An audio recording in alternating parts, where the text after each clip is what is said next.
Alors, pour continuer, donc on va rester sur notre feuille numéro 1. Pour continuer, on va parler un peu des alignements, etc. Alors, on peut quand même faire un maximum de choses par rapport aux alignements. Là, on voit que par exemple, il n'y a rien qui est aligné, c'est un peu l'anarchie totale. Donc, on peut sélectionner bien sûr plusieurs choses, ça pourrait être tout le document aussi, ça pose aucun problème, ou travailler sur des petites parties, comme je le fais ici.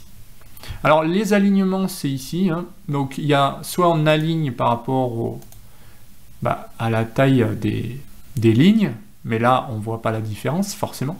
Soit on aligne par rapport ici aux colonnes, donc là, je vais aligner à gauche, je vais tout centrer, ou je vais tout mettre à droite. C'est quand même mieux de tout mettre soit au centre, soit à gauche, mais en tout cas que ce soit cohérent. Donc là, vous voyez, si j'aligne, c'est plutôt intéressant d'avoir ici les élèves, avec un S, c'est mieux, les notes, voilà, et les moyennes, on va mettre un S aussi. Bref, on a tout aligné, ça c'est plutôt facile. Et puis, on peut aller plus loin avec des orientations, des choses comme ça. Par exemple, si élève, on considère qu'on a envie de l'orienter à 45 degrés, on peut très bien faire comme ça, directement. Mais il y a d'autres possibilités, on fait retour arrière ici. En général, moi ce que j'aime bien faire, c'est faire clic droit. Quand je ne sais pas trop ce que je veux faire, je fais clic droit. Alors, clic droit, déjà, vous voyez, j'ai quelques petites possibilités ici. C'est plutôt sympa. Mais en plus de ça, je peux aller dans format de la cellule. Alors, format de la cellule, c'est bien à savoir pourquoi. Parce que je peux régler l'alignement visuellement comme ça, en disant, là, je vais le mettre comme ça. Je peux renvoyer à la ligne automatiquement, je peux fusionner aussi des cellules, on peut tout faire, et on peut gérer des bordures. Donc là, je vais déjà faire OK. Donc j'ai quelque chose de sympa. Maintenant, vous allez me dire, ton tableau, il est un peu moche, il n'y a pas de bordure, on ne comprend rien du tout. OK. On va sélectionner ça. On va faire clic droit. Et vous voyez là, j'ai déjà la possibilité d'afficher des bordures extérieures épaisses. C'est pas mal. C'est pas mal, mais c'est pas suffisant. On veut quand même qu'il y ait des petites bordures, parce qu'en fait, quand je vais imprimer, quand vous allez dans mise en page, vous n'aurez pas ça. Donc quand vous allez imprimer, vous allez avoir un espèce de tableau comme ça, d'accord? Mais niveau mise en page, c'est pas ça. Donc quadrillage, ne le faites pas, mais vous n'aurez pas ça. À l'impression, vous aurez ça, d'accord? D'ailleurs, si on se fait un petit aperçu avant l'impression, c'est ici que ça se passe, hein. Si vous cliquez ici, vous allez voir ce qui est imprimé. Donc déjà là, c'est pas terrible, hein, parce que mon tableau, on le voit pas. On verra pourquoi. Donc je fais échappe pour revenir ici. Alors on va refaire la même chose. Ici, on va faire clic droit, et là, on peut rajouter aussi des colonnes, des bordures, mais on peut aussi les avoir en faisant format de la cellule et bordure. Alors pourquoi c'est mieux? Parce qu'en fait, vous voyez, je garde la possibilité de travailler en gras ici. Si vous voulez mettre des petits pointillés comme ça à l'intérieur, on va travailler en cliquant à l'intérieur et on va faire couleur d'ailleurs, on peut changer aussi la couleur. Et ça c'est intéressant, vous voyez, je vais le mettre comme ça, en couleur, comme ça. Je reviens sur l'extérieur plus gras en couleur rouge et je clique sur le contour ici. Voilà. On peut faire la même chose ici en rapide, en sélectionnant contour et intérieur, d'accord? Si intérieur, je veux plutôt le mettre d'une autre couleur avec ça, je fais intérieur et OK. Et là, j'ai un beau tableau, hein. C'est un peu mieux, d'accord? Bon, c'est pas, les couleurs sont pas extra, mais on a fait un tableau avec des bordures. Donc, pareil, format, clic droit, format. Je refais mes bordures, donc extérieur, je vais les mettre plutôt en noir. Je fais de cette taille-là, je fais contour. Et maintenant, je vais faire plutôt l'intérieur en trait normaux comme ça, couleur un peu bleu, allez on va laisser en noir, et intérieur. Donc là j'ai quelque chose de plus classique et plus joli.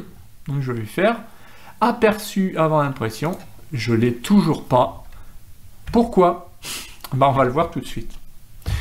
Donc pourquoi on n'a pas ce qu'on veut? Parce qu'on n'a pas regardé mise en page encore. Et oui. Alors mise en page, c'est quoi? Ben, mise en page, c'est simplement l'orientation. Donc déjà là, quand je clique sur l'aperçu, je suis en portrait.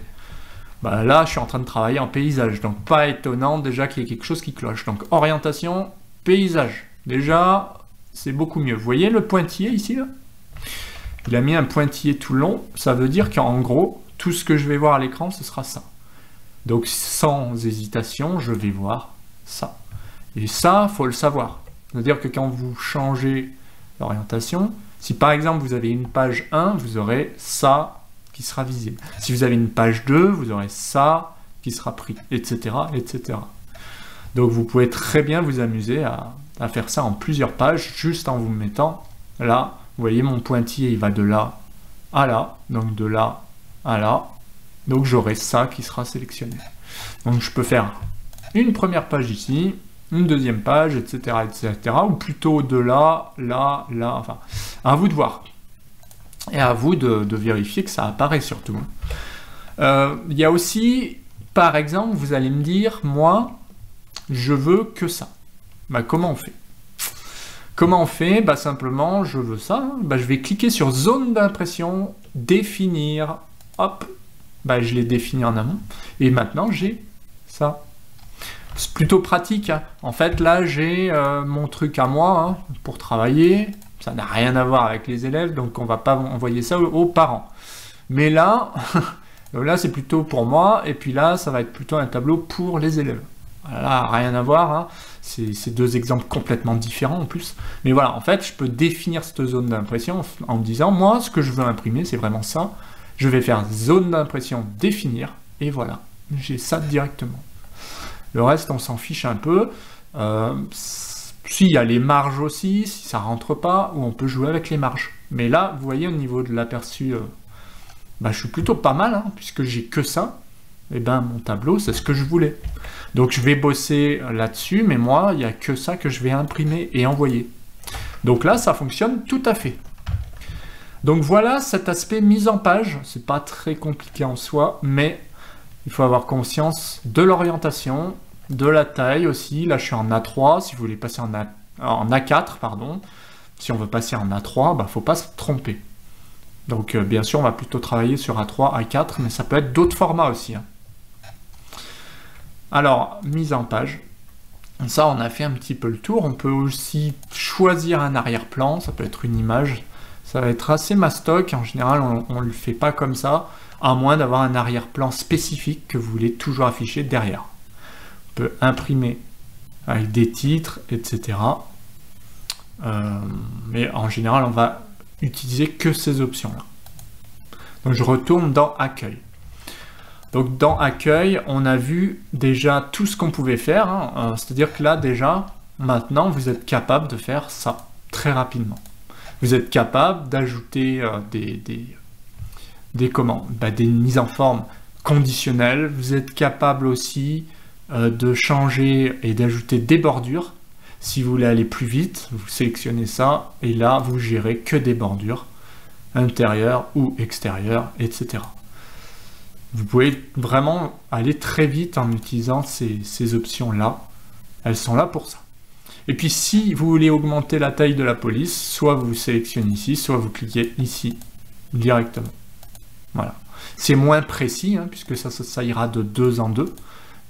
Ah, même pas. Ouais. Ça prend les tailles de la même manière. Mais si on veut aller jusqu'à, par exemple, 20, c'est pas très logique de cliquer là. On va plutôt aller cliquer sur 20 et dire, tiens, je vais revenir plutôt à 12, etc. Alors, on a des formats aussi supplémentaires, à savoir si vraiment, comment on pourrait gérer ça. Bah, vous vous rappelez, par exemple, tout à l'heure, là, on a fait des surfaces. Mais mes surfaces, moi, je ne sais pas si elles sont en mètres carrés, en fait. Hein. Donc, c'est pas terrible, je suis pas très content, ça va pas. Ok. Bon, c'est pas très grave en soi, je vais faire ça, et ça, je vais faire un clic droit. Et puis, je vais aller dans format de la cellule pour voir ce qui se passe. Alors, c'est un nombre qui m'intéresse, mais là, moi, je suis en standard, donc que je mette nombre, ok, ça va me mettre des chiffres après la virgule, ouais, pourquoi pas. En revanche, on peut dire, moi, ce que je voudrais, c'est avoir quelque chose d'un peu plus personnalisé ici. Pourquoi ? Parce que dans personnalisé, déjà, je peux avoir des petites choses comme ça qui vont apparaître. Ça peut être des heures ici, ça peut être des euros. Ah, tiens, j'ai 1 euro là. Bah ouais, il m'a mis euro. Mais si je mets monétaire, bah j'ai des euros. Moi, je suis plutôt en...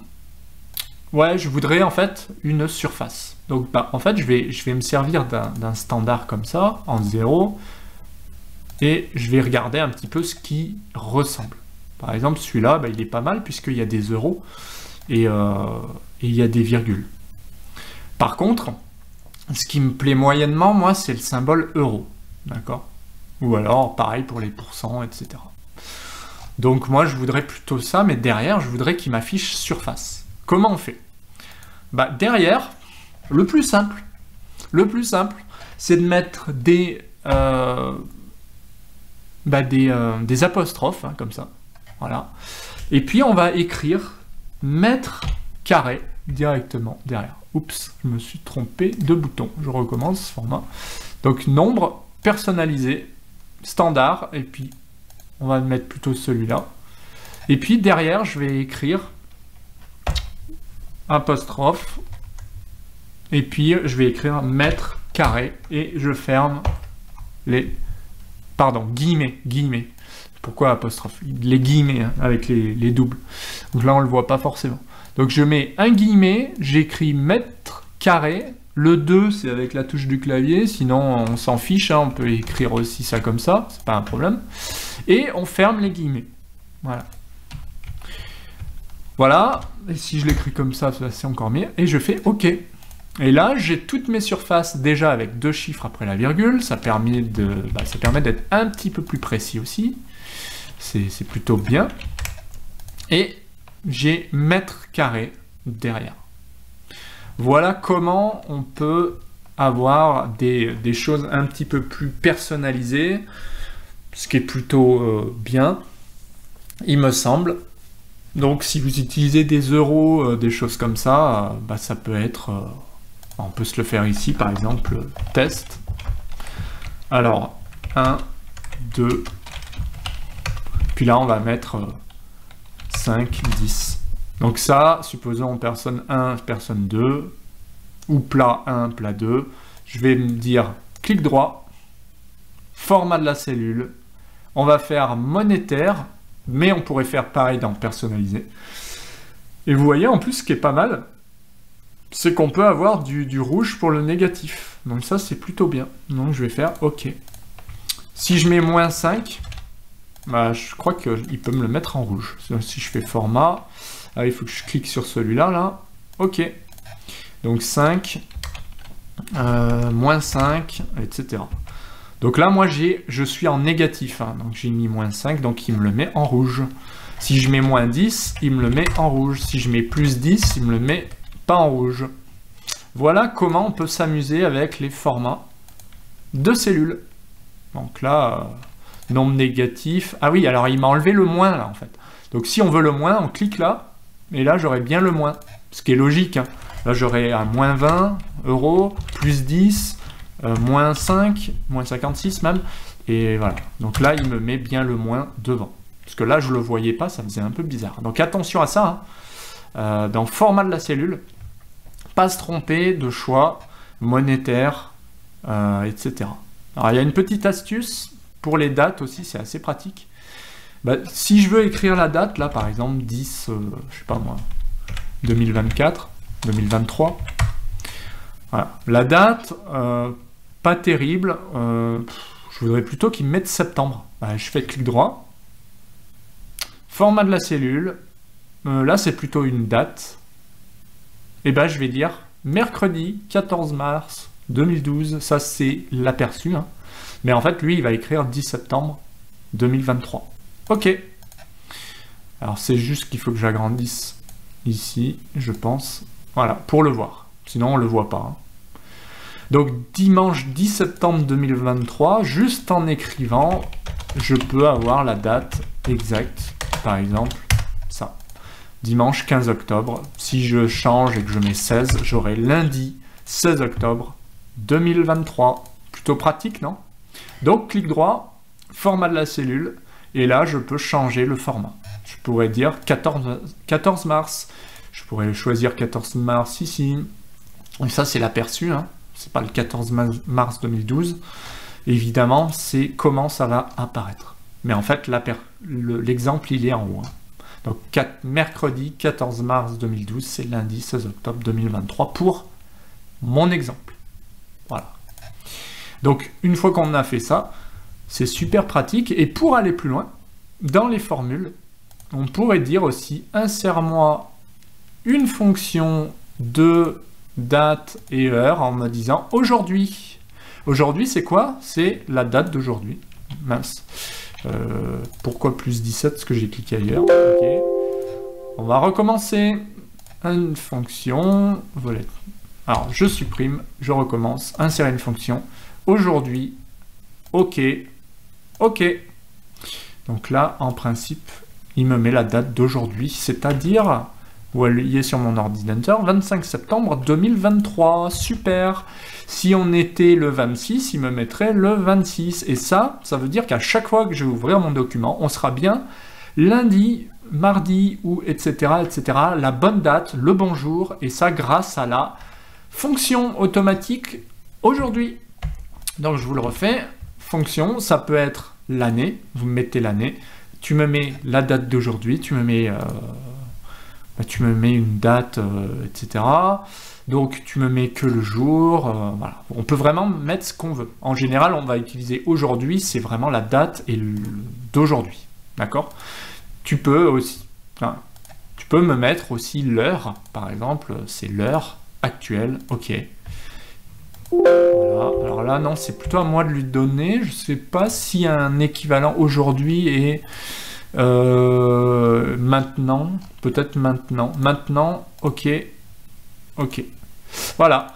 Donc maintenant, il est actuellement 10h44 et on est là. Et bien sûr, on peut paramétrer l'affichage de tout ça dans format en disant on est à une heure précise, ici, PM, ou comme ça, ok. Et là, il est 10h44, j'ai même le droit d'avoir les secondes, ce qui est un petit peu abusé, là, je trouve. Mais vous l'avez compris, format de la cellule, on peut dire, allez, 13h33, j'enlève les secondes. Ça, c'est l'exemple, et il est bien 10h44, d'accord? Maintenant. Et là, il est... quand j'ouvrirai le document, il est bien 10h45. Ok?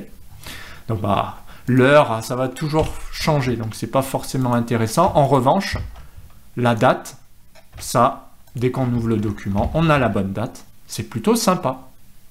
Et il y a plein de fonctions comme ça qu'on peut utiliser.